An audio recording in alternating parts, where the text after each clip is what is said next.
അനിയത്തിമാരൊക്കെ തൊട്ടടുത്തുണ്ടാവുന്നത് സന്തോഷമുള്ള കാര്യം തന്നെയാ. പക്ഷെ അവരുടെ കാര്യങ്ങൾ ഇനി മുൻപോട്ട് എങ്ങനെയെന്ന് ആലോചിക്കുമ്പോ സങ്കടമുണ്ട്. അമ്മയ്ക്കെല്ലാം അറിയാലോ. എത്രയും പെട്ടെന്ന് അച്ഛനൊരു ജോലി കിട്ടണം. കാർത്തികയുടെ പഠിപ്പ് കഴിഞ്ഞാ അവൾക്കും ഒരു ജോലി ശരിയാക്കി തരണം. എന്റെ കാര്യങ്ങളെല്ലാം അറിയാവുന്ന എന്റെ ആശ്രയമായ താന്നിയൂരമ്മേ,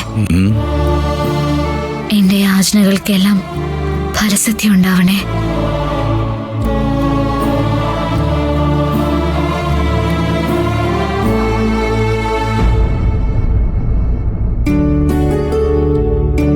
പിന്നെ പ്രിയങ്കയുടെ കാര്യം ഞാൻ പറഞ്ഞില്ലേ, ആ സ്കൂളിലെ അഡ്മിഷൻ ഒന്ന് ശരിയാക്കി തരണേ. അതിന് ഞാൻ ആ സ്കൂളിലെ പ്രിൻസിപ്പാൾ അല്ലല്ലോ മോളെ. ആ സർ. എന്താടോ, സ്കൂളിലെ സീറ്റ് ശരിയാക്കി തരാൻ ദേവിയോട് പറയാ. എത്രയോ പേര് ഇതുപോലെ ദേവിയെ വിളിച്ച് പ്രാർത്ഥിക്കുന്നുണ്ട്. അവർക്കൊക്കെ സീറ്റ് ശരിയാക്കി തരാൻ ദേവിയെ കൊണ്ട് പറ്റുമോ? സാറ് കളിയാക്കൊന്നും വേണ്ട. നിങ്ങൾ ഈ ഭക്തന്മാരുണ്ടല്ലോ, സത്യത്തിലേ സെൽഫിഷാ. ഈ ലോകത്തിൽ എല്ലാവർക്കും വേണ്ടിയുള്ളതാ ദൈവങ്ങള്. അതിന് മുമ്പിൽ ചെന്ന് നിങ്ങൾ നിങ്ങളുടെ കാര്യങ്ങൾ നടത്തിയതാ എന്ന് പറയുമ്പോ സത്യത്തിൽ നിങ്ങൾ സ്വാർത്ഥരല്ലേ? ഞാൻ ദേവിയോട് തന്നെ ചോദിക്കാം. എന്താ ഇവിടുന്ന് മാറി നിന്നേ. കള്ളു കുടിച്ച് ദേവിയുടെ മുൻപിൽ നിൽക്കണ്ട. നിത്യേന ഞാൻ കള്ളു കുടിച്ചിട്ട് ഈ റൂമിലല്ലേ കിടന്നുറങ്ങുന്നത്? അല്ലെങ്കിൽ തന്നെ ഒരു ഫോട്ടോയിൽ എന്തിരിക്കുന്നു നന്ദിനി? ദേവി ഈ ലോകം മുഴുവനുണ്ടല്ലോ. പിന്നെ ഈ ലോകത്തൊരാൾക്കും കള്ളു കുടിക്കാൻ പറ്റില്ലേ? സർ, വേറെ കാര്യത്തിൽ തർക്കിക്കുന്ന പോലെ അല്ല കേട്ടോ. ദേവിയുടെ കാര്യത്തിൽ തർക്കിച്ച ഞാൻ സമ്മതിക്കില്ല.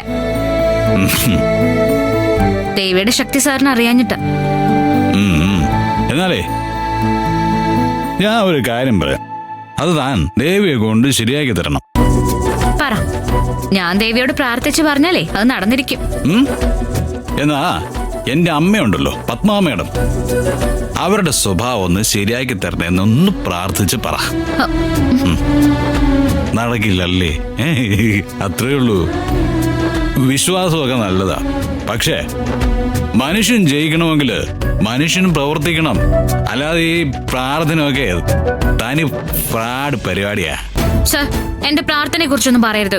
എടോ, തന്റെ പ്രാർത്ഥനയെ അറുപോറ. തന്റെ ഭക്തിക്കും സ്വാർത്ഥതയേ ഉള്ളൂ. സ്വന്തം കാര്യം നടത്തിയെടുക്കാനല്ലടോ താൻ ഈ വിളക്ക് തേക്കുന്നതും വിളക്ക് വെക്കുന്നതും തിരി കത്തിച്ചു വെക്കുന്നതും ഒക്കെ.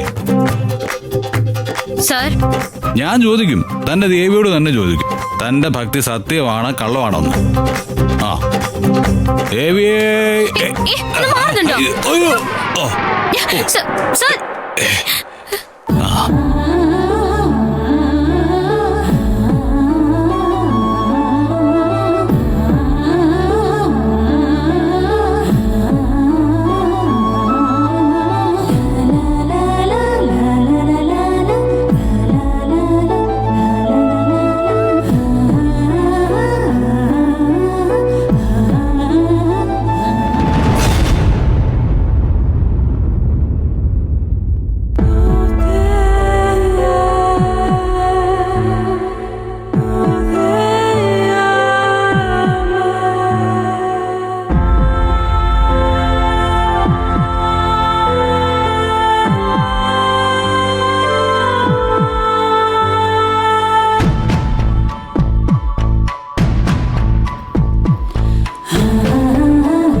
ഇനി ഞാൻ ദേവിയുടെ മുമ്പിൽ ചെന്ന തടയുവോ?